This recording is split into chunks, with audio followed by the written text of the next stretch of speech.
नमस्कार, मैं अतुल ठाकुर आप सभी का एक बार फिर से अपने चैनल में हार्दिक स्वागत करता हूं।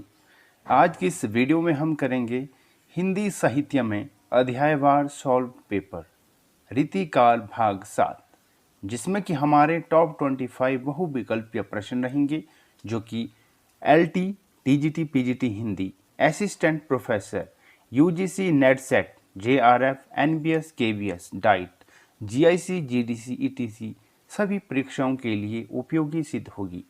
तो चलिए शुरू करते हैं आज की इस वीडियो को। रीतिकाल भाग 7। आज की इस वीडियो का पहला प्रश्न स्क्रीन पर दिया गया है। पहला प्रश्न है, रस पीयूष निधि के रचनाकार है। विकल्प है आचार्य सोमनाथ, चिंतामणि, मतीराम या फिर देव। सही उत्तर क्या होगा? रस पीयूष निधि के रचनाकार है आचार्य सोमनाथ, यानी ए जो है विकल्प सही उत्तर होगा। अगला प्रश्न है प्रश्न नंबर 2, आज की इस वीडियो का दूसरा प्रश्न। प्रेम मार्ग का ऐसा प्रवीण, धीर पाथिक तथा जवादानी का ऐसा दावा रखने वाला ब्रजभाषा का दूसरा कवि नहीं हुआ। आचार्य शुक्ल का उक्त कथन किस रीतिकालीन कवि के विषय में है? विकल्प है बिहारी, देव, घनानंद या फिर रसलीन। सही उत्तर क्या होगा? वेरी इंपॉर्टेंट क्वेश्चन है। राजस्थान कॉलेज लेक्चरर भर्ती परीक्षा 2014 में यह प्रश्न पूछा गया था, इस लिहाज से मोस्ट इंपॉर्टेंट क्वेश्चन बनता है। इस प्रश्न का सही उत्तर बताइए। तो इस प्रश्न का सही उत्तर है विकल्प नंबर सी, यानी कि घनानंद इस प्रश्न का सही उत्तर होगा। अगला प्रश्न है प्रश्न नंबर 3। जिस कवि में कल्पना की संहार शक्ति के साथ भाषा की समाज शक्ति जितनी अधिक होगी, उतना ही वह मुक्तक की रचना में सफल होगा। यह क्षमता बिहारी में पूर्ण रूप में वर्तमान थी। यह कथन मूलतः किस विद्वान का है? विकल्प है आचार्य रामचंद्र शुक्ल का, आचार्य हजारी प्रसाद द्विवेदी का, आचार्य विश्वनाथ प्रसाद मिश्र का या फिर डॉक्टर राम कुमार वर्मा का। सही उत्तर क्या होगा इस प्रश्न का? तो इस प्रश्न का सही उत्तर है आचार्य रामचंद्र शुक्ल। यह जो कथन मूलतः किस विद्वान का है? आचार्य रामचंद्र शुक्ल का यह कथन है। जिस कवि में कल्पना की संहार शक्ति के साथ भाषा की समाज शक्ति जितनी अधिक होगी, उतना ही वह मुक्तक की रचना में सफल होगा। यह क्षमता बिहारी में पूर्ण रूप में वर्तमान थी। यह कथन है किसका? आचार्य रामचंद्र शुक्ल जी का। चलिए चलते हैं अगले प्रश्न की ओर, जो कि है आज की इस वीडियो का चौथा प्रश्न। रीतिकाल में नीति विषयक काव्यों की रचना इनमें से किसने नहीं की है?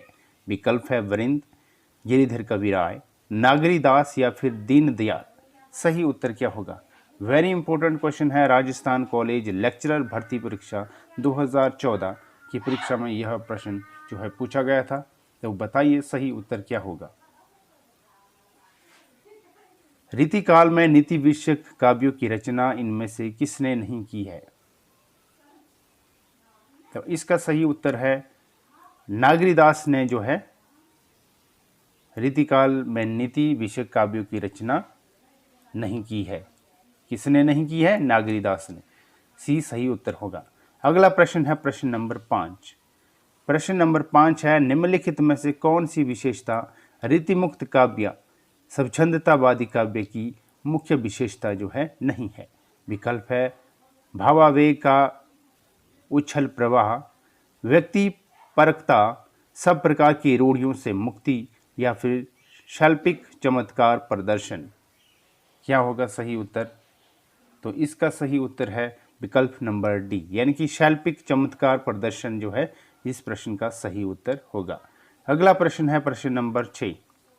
प्रश्न नंबर 6 है, हिंदी काव्यशास्त्र की निम्नांकित कृतियों का सही कालानुक्रम है। क्या है कालानुक्रम? विकल्प है ए, बी, सी या फिर डी। सही उत्तर बताइए। सही उत्तर क्या होगा?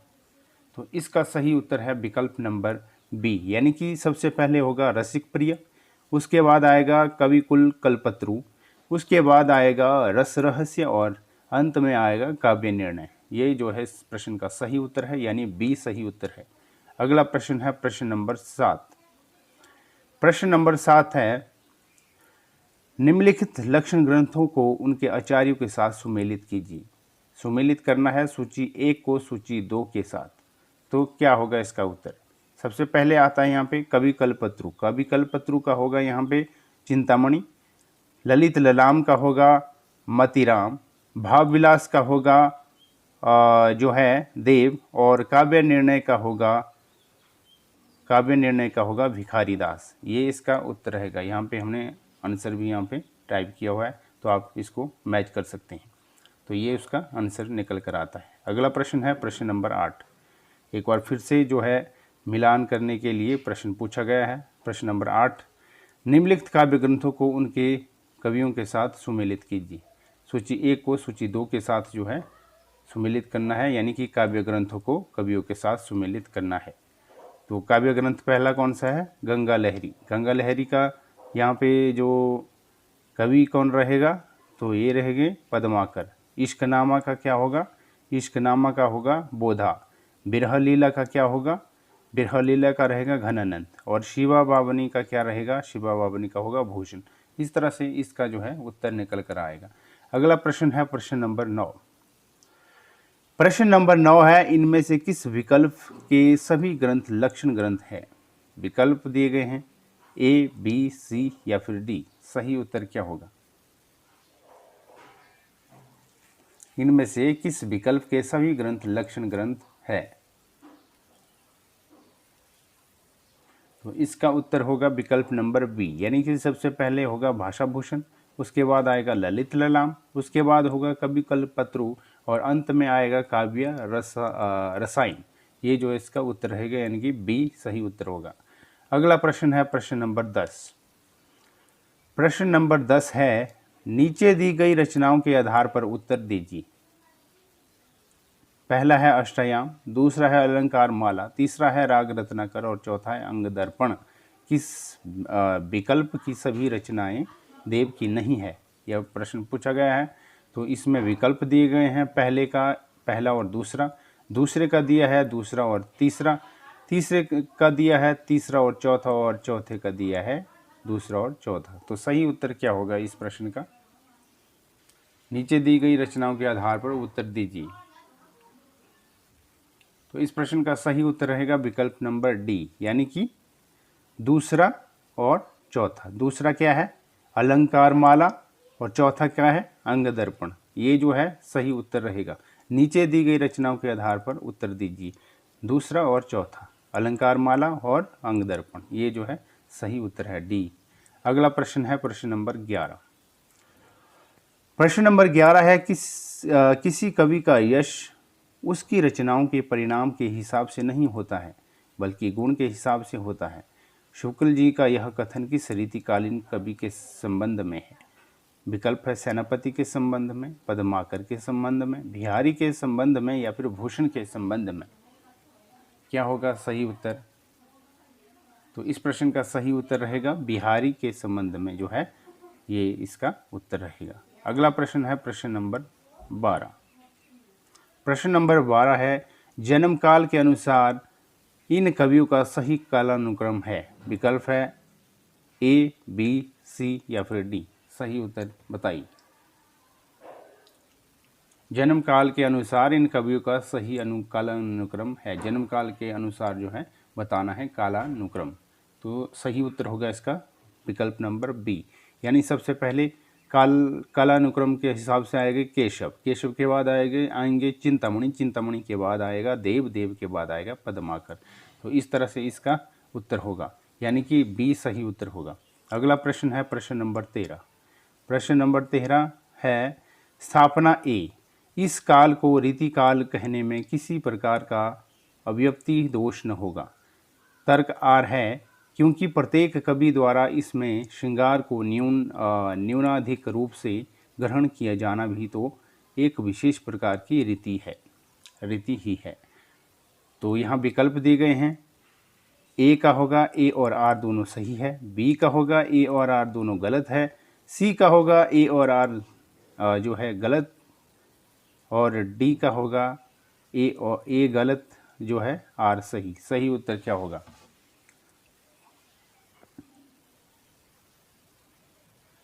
स्थापना दिया गया है ए और आर, सही उत्तर इसमें क्या होगा? तो इसका उत्तर रहेगा विकल्प नंबर ए, यानी कि ए और आर दोनों सही है। कौन से दोनों सही है? ए कौन सा है? इस काल में, इस काल को रीतिकाल कहने में किसी प्रकार का अव्यक्ति दोष न होगा, ये तो ठीक है। आर है क्योंकि प्रत्येक कवि द्वारा इसमें श्रृंगार को न्यूनाधिक रूप से ग्रहण किया जाना भी तो एक विशेष प्रकार की रीति है, ये भी जो है सही है। यानी दोनों तर्क जो है ये सही दिए गए हैं। अगला प्रश्न है प्रश्न नंबर 14। निम्नांकित में से किस ग्रंथ में सही काव्यांगों का विचेचन यानी कि सर्वांग विचेचन किया गया है? विकल्प है रस विलास, ललित ललाम, शिवराज भूषण या फिर कवि कुल कल्पतरु। क्या होगा सही उत्तर इसका? तो इसका सही उत्तर है विकल्प नंबर डी, यानी कि कवि कल्पतरु जो है, कवि कुल कल्पतरु जो है सही उत्तर रहेगा। अगला प्रश्न है प्रश्न नंबर 15। निम्नलिखित में से कौन सा ग्रंथ मतीराम द्वारा नहीं रचा गया है? विकल्प है रसराज, लक्षण श्रृंगार, रस रहस्य या फिर साहित्य सार। क्या होगा सही उत्तर? कौन सा ग्रंथ मतीराम द्वारा नहीं रचा गया? तो इसका उत्तर होगा विकल्प नंबर सी, यानी कि रस रहस्य जो है मतीराम द्वारा नहीं रचा गया। सी सही उत्तर होगा। अगला प्रश्न है प्रश्न नंबर 16। उनकी विरहताप की उत्युक्तियों में दूर की सूझ और नाजुक ख्याली बहुत कुछ फारसी की शैली है। शुक्ल जी का यह कथन किस कवि के विषय में है? विकल्प है जायसी के विषय में, बिहारी के विषय में, सूरदास के विषय में या फिर घनानंद के विषय में। सही उत्तर बताइए। सही उत्तर क्या होगा?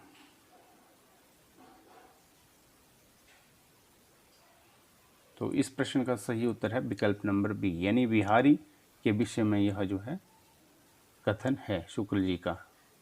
बी सही उत्तर होगा। अगला प्रश्न है प्रश्न नंबर 17। प्रश्न नंबर 17 है, हिंदी रीति ग्रंथों की परंपरा चिंतामणि त्रिपाठी से चली, अतः रीतिकाल का आरंभ उन्हीं में से मानना चाहिए। इस कथन के लेखक हैं आचार्य रामचंद्र शुक्ल, आचार्य हजारी प्रसाद द्विवेदी, जॉर्ज ग्रियर्सन या फिर विश्वनाथ प्रसाद मिश्र। क्या होगा सही उत्तर?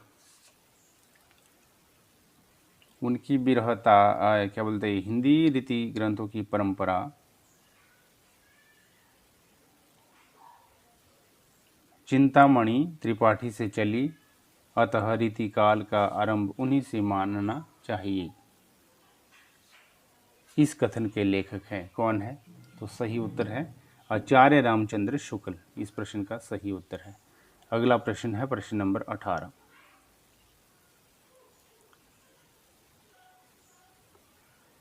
प्रश्न नंबर 18 है, भूषण बिनु न विराजई कविता वनिता मीत उक्ति में कवि केशव ने अपनी कैसी अभिरुचि प्रकट की है? विकल्प है अलंकार प्रियता, रसिकता, प्रभुता प्रियना या फिर भक्ति की आकुलता। सही उत्तर बताइए। तो इसका सही उत्तर है अलंकार प्रियता।